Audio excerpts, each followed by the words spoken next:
say, birds of a feather flock together. You run around with losers, you will end up a loser. Unconsciously.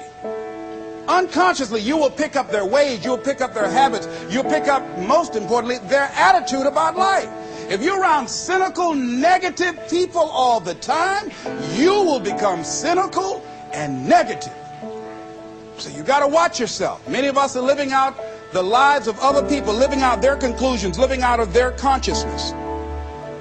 The other thing is that you begin to looking at your life and looking at what it is that you want to achieve. Another crucial thing that you must do is align yourself with powerful people. Align yourself with people that can encourage you, people that can empower you, people that you can learn from, people that you can grow from. That's very important. See, if you have people around you that can contribute to your growth. When I wanted to become a speaker, I joined the National Speakers Association. I wanted to be around the Dr. Norman Vincent Peales, the Zig Ziglars, the Dwayne Dyers. I wanted to be around people that were doing what I wanted to do. I wanted to learn from them. And you want to do that too. You want to align yourself with people who think like you, people who dream like you, people who want more out of life, people that are stretching and searching and seeking some higher ground in life. As opposed to the majority of people. Somebody said, always strive to get on top in life because it's the bottom that's overcrowded. And so you don't want to be on the bottom. See, it's easy to be on the bottom. It doesn't take any effort to be a loser. It doesn't take any motivation, any drive in order to stay down there on a low level. But it calls on everything in you, ladies and gentlemen. You have to harness your will to say, I'm going to challenge myself. Sometimes I have to pull myself out of bed and say, come on, Les. Things I know I should do, I don't do. Things I shouldn't do, I do. I found that the biggest enemy you have to deal with is yourself. There's an old African proverb that says, if there's no enemy within, the enemy outside can do us no harm. So think about that.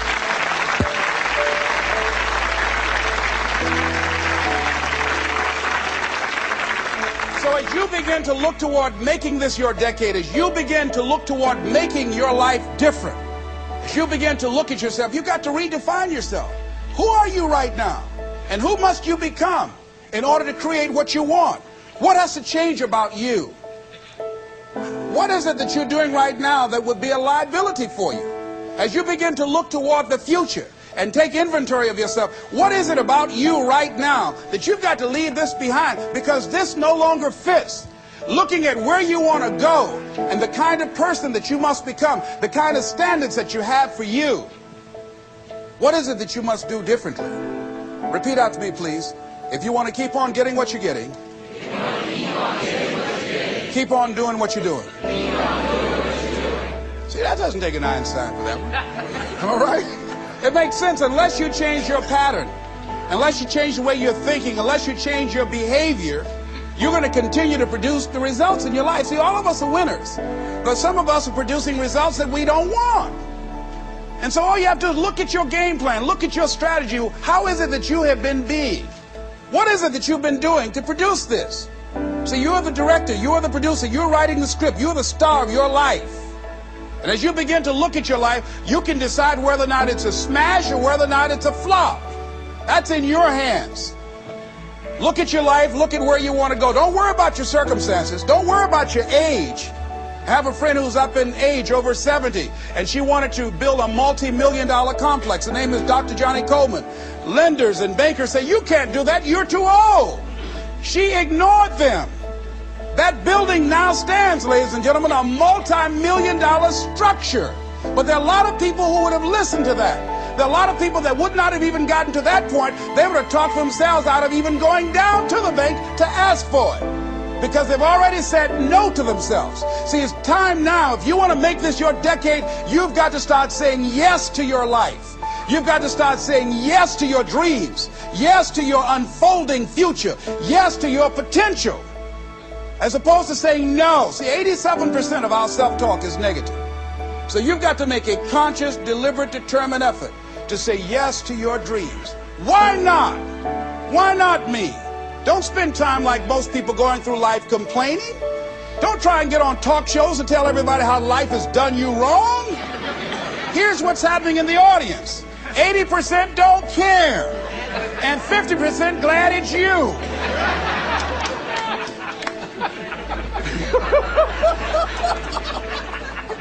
All right?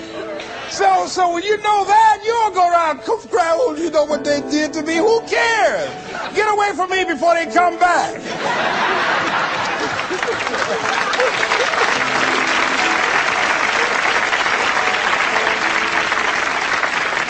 I had a friend of mine that said something that's very important. He said, hey, it doesn't matter what happens to you. The only thing matters, what are you going to do about it?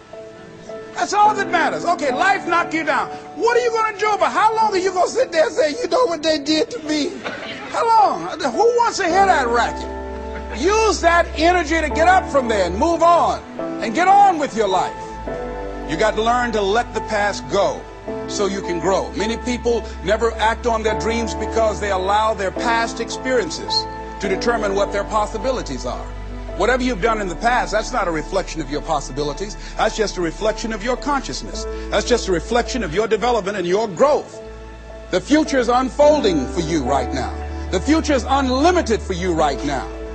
No one knows where you can go. No one knows what you're capable of or what's possible for you. You don't even know that. I had no idea, ladies and gentlemen. No one could have convinced me that I was able to do this. I'll never forget, I was speaking in Detroit, and a high school friend of mine saw me afterwards, and he was backstage. He said, I can't believe it's the same person. And I thought for a moment, and I said, it's not. The person you know, he's gone. He doesn't live here anymore. We have the power to change our personal history, changing the direction of our lives, changing our thoughts, changing where we want to go, exploring new horizons. So as you begin to look at this decade and affirming that this is your decade, as you set goals that will make you stretch, that will bring out the best in you, as you begin to remove the negative, toxic people from your life, as you decide to take some chances in life, and that's one of the things that's very important. Viscard said, if you're not willing to risk, you cannot grow. And if you cannot grow, you cannot become your best. And if you cannot become your best, you cannot be happy. And if you can't be happy, then what else is there?